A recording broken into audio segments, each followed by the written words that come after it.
en lisant, en écrivant. Le podcast de lecture versatile de Pierre Ménard.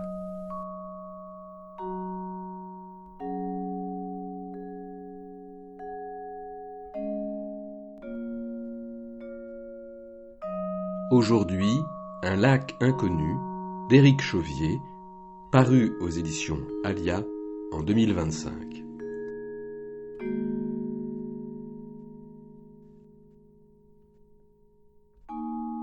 Éric Chauvier propose une méditation dense et poétique sur l'histoire de l'humanité. Depuis l'émergence de la bipédie jusqu'à l'ère de l'intelligence artificielle, il retrace les grandes étapes du progrès humain. La maîtrise du feu, l'apparition du langage, l'invention de l'agriculture, le développement des technologies modernes. À travers ce récit épuré et philosophique, l'auteur interroge notre rapport au temps, à la finitude et au progrès. Chaque avancée est perçue comme une tentative de conjurer l'angoisse de la mort, un effort pour dominer l'incertitude inhérente à la condition humaine. Mais ces progrès nous apaisent-ils réellement ? En explorant cette quête illusoire d'un dépassement de soi, l'auteur invite à une réflexion profonde sur notre destin collectif et sur ce que signifie véritablement être humain. Dans l'histoire de l'espèce, le vent est un protagoniste décisif. Né d'une plaine inconnue, il porte en lui des clameurs suspectes, des voix qui attirent leur attention, des voix identiques aux leurs et pourtant différentes. Tout vibre et s'emballe autour d'eux, tandis que leur foyer devient triste, calme, bancal, esseulé. Ils font l'expérience du contraste, ce qui constitue un changement notable dans le cours étal de leur existence et laisse émerger une possibilité nouvelle, la tentation. Ce principe élémentaire se vérifie déjà. Ils sortent de leur grotte, dressent un campement de fortune sur une hauteur, dans une forêt de conifères, et commencent à observer l'agitation de la plaine.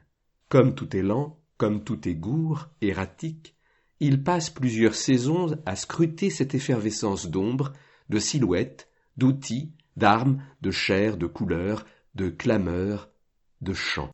Bientôt leur désir devient irrépressible. Ils s'enhardissent et se dirigent vers la plaine. Une fois passés les conflits mortels, les désaccords insolubles, les chairs dévorées, les énucléations, les coïts sans rituel, des contacts s'établissent.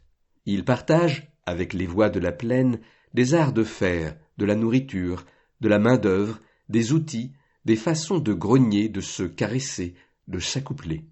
Ils développent collectivement leurs compétences en matière de contraste, exacerbent le cuit, exècrent le creux, grognassent la nuit, finassent le jour, criaillent la vie, murmurent la mort, invectivent le prédateur, bourdonnent le gibier, soufflent la pluie, gémissent la neige.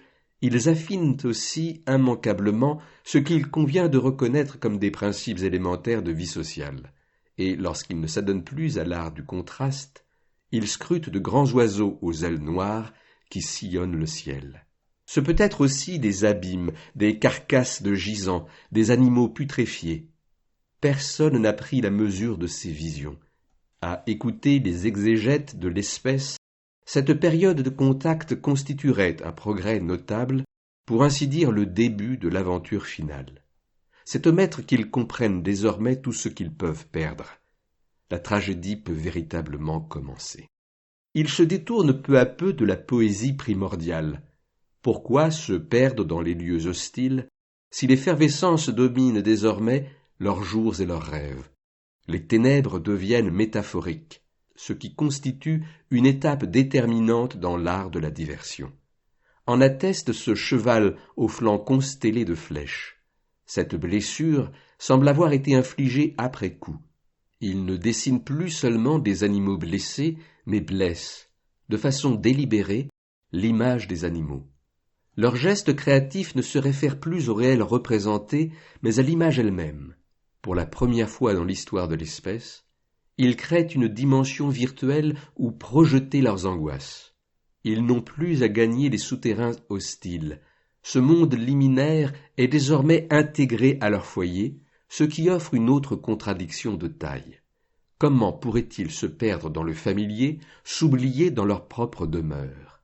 L'espace domestique est une illusion, bien sûr, mais ils l'acceptent au nom de cette vie d'effervescence avec ses promesses de conquête, confortant ce qui deviendra le credo de survie de l'espèce, l'accommodation des illusions.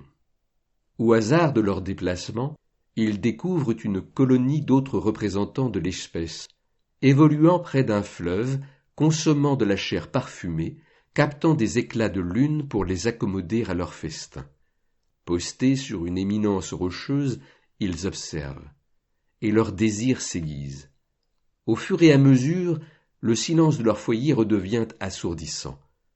Dans leur regard, de l'inquiétude puis du désir, encore un affreux désir impossible à contenir. Ce qui les attire est sans remède. Ce sont les stimuli, le murmure du monde, son perpétuel mouvement d'effondrement et de reconstruction. Sur cette grève où chacun s'affaire, les huttes paraissent plus grandes et mieux bâties que les leurs. Et puis ces autres parlent plus fort, rient de façon plus musicale, s'émeuvent de façon plus élaborée. Ils ne peuvent résister, se dirigent vers le fleuve.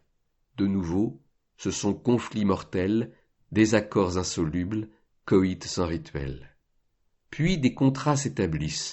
Ils découvrent des arreurs, se mêlent à des archers, à des caboteurs, à des boquillons, tous transportant leurs outils, leurs compétences, leur façon de parler. Et l'effervescence s'accroît, mute en une matière précieuse que l'espèce poursuivra passionnément, compulsivement, jusqu'à rendre sa quête impossible. Quand le crépuscule descend, quand les stimuli déclinent, c'est la prostration, l'accablement, le vide, l'abîme. Apparaissent les spectres, les ombres et les mânes. Heureusement, les hameaux se dotent de greniers pour stocker les denrées, d'échoppes rudimentaires, d'enceintes fortifiées, protection nécessitant une âme dirigeante, aventureuse, agitatrice, inspiratrice, emplie d'espoir. En bref, un chef capable de captiver ceux qui cèdent à l'angoisse. Ceux-là l'écoutent avec attention, qui leur parle d'horizons à conquérir, d'un devenir commun basé sur le partage de techniques repérées dans d'autres hameaux, des techniques en matière de culture, de poterie, de navigation, de confection de vêtements, d'hydrologie, de métallurgie. Il leur parle aussi d'embrasement, d'enchantement, d'éblouissement, leur inocule une fièvre embaumée de parfums, de nectar, de délices moirées. Et plus cette fièvre monte, plus la possibilité de leur mort leur semble s'éloigner, plus l'effroi s'estompe.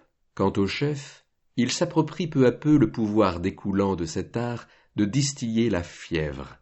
Dans leur esprit s'impriment des mirages de stimuli, une cité. Ils mettent à profit les crépuscules et les morsures de l'angoisse pour intimider leur auditoire. La cité s'opposerait fondamentalement au trépas, serait sa diversion parfaite. Tirant avantage d'autres crépuscules, les chefs de colonie s'improvisent chefs de guerre, plongent leurs vibrants rêves de cité dans le venin de la terreur, s'élaborent des hiérarchies primitives. Sur les crêtes et les sommets trônent ceux qui peuvent ériger des rêves de cité. Dans les plaines et les fossés, c'est le reliquat qui vide ses peurs et s'en va combattre. À la seule fin de défendre leurs intérêts et ceux de leur entourage immédiat, les chefs de guerre ordonnent les pillages et les tueries desquels jaillira la lumière des cités. C'est un refrain si grossier et si funeste que le représentant de l'espèce pressentie pour combattre devrait l'exécrer. Mais le crépuscule, l'abîme, le vide, les ombres de la nuit, ils sont si accablés qu'ils se soumettent aux paroles du chef de guerre. L'angoisse des guerriers se justifie dès les prémices de la bataille. Les tueries de masse surpassent en effroi leurs pires cauchemars nocturnes. Dans le feu, le fer agace, fait transir, mord, transperce les tissus, brise les os, déchire la viande. Il faudrait s'habituer à cette fange de sang, à ce fracas de métal, à ces cris atroces, à ces sanglots, à ces gémissements, à ces spasmes. S'habituer? Une telle chose en réalité ne se peut pas, ne se pourra d'ailleurs jamais dans la suite de l'histoire. Effroyablement mutilés, Les survivantes écoutent les paroles du chef de guerre, leur rappelant que les rêves de cité ont un prix, mais l'auditoire gémissant se prend à douter et n'entrevoit guère que la perspective d'une tuerie programmée. C'est une innovation notable de l'espèce que de parvenir à vaincre l'incertitude de la mort en orchestrant ce qu'il convient de reconnaître comme un suicide collectif. Se répéter comme un mantra que ce n'est pas une malédiction ne suffit pas pour éloigner durablement cette hypothèse. Lorsque la victoire est au bout, les chefs de guerre rétribuent des compteurs pour que leur triomphe soit gravé dans l'éternité.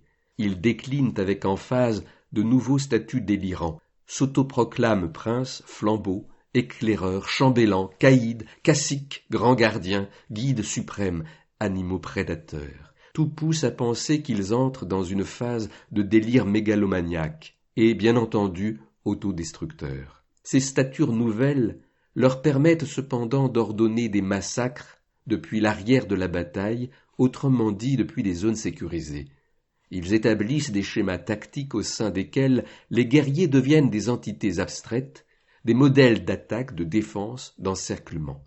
Le sacrifice de la vie se fait possibilité stratégique. Plus les chefs de guerre renforcent leur pouvoir symbolique, plus la vie de leurs soldats devient théorique et sacrificielle. Ils s'en détachent, vivent désormais sur des hauteurs, d'où ils peuvent observer à loisir le mouvement de leurs troupes. Alors seulement, leurs angoisses s'apaisent. L'accumulation exponentielle de butin suscite la convoitise d'autres cités qui entrent à leur tour en guerre.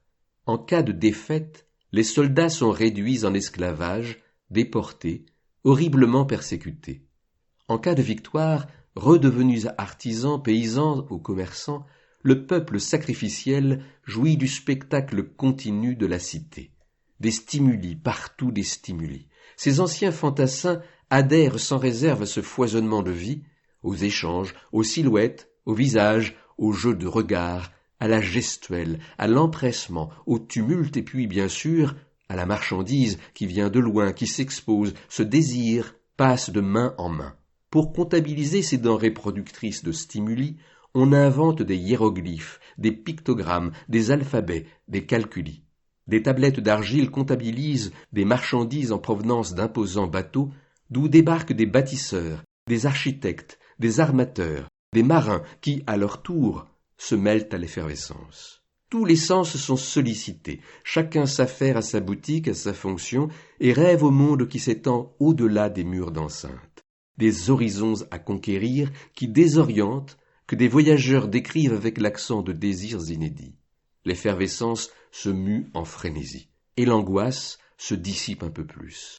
Peut-être même pourrait-elle disparaître. Il leur suffirait de commencer sans pause et sans retenue. Ce plan sera suivi à la lettre.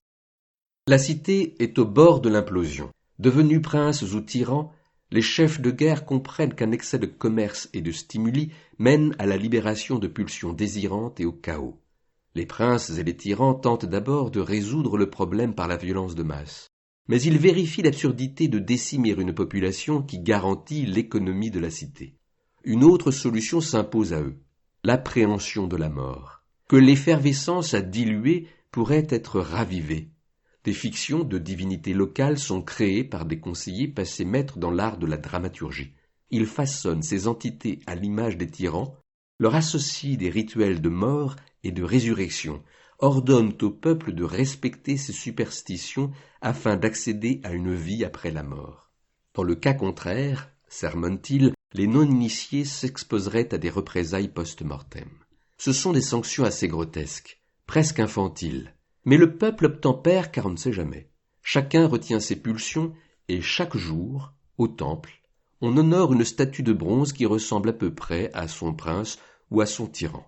Elle est juste un peu plus volumineuse, un peu plus forte et un peu plus vengeresse que lui. Il est même possible de la regarder dans les yeux. Par trop semblable aux anonymes du peuple, ces premières divinités peinent cependant à éteindre les pulsions de la foule. Pour faire croire à la fiction d'une vie après la mort, une tiare à cornes ne suffit pas. Fatalement, le peuple se détourne de ses idoles. Reviennent les pulsions désirantes qui, bientôt, menacent à nouveau la cité. Une femme est une unité divisible, mais quand elle s'allonge, elle devient l'horizon.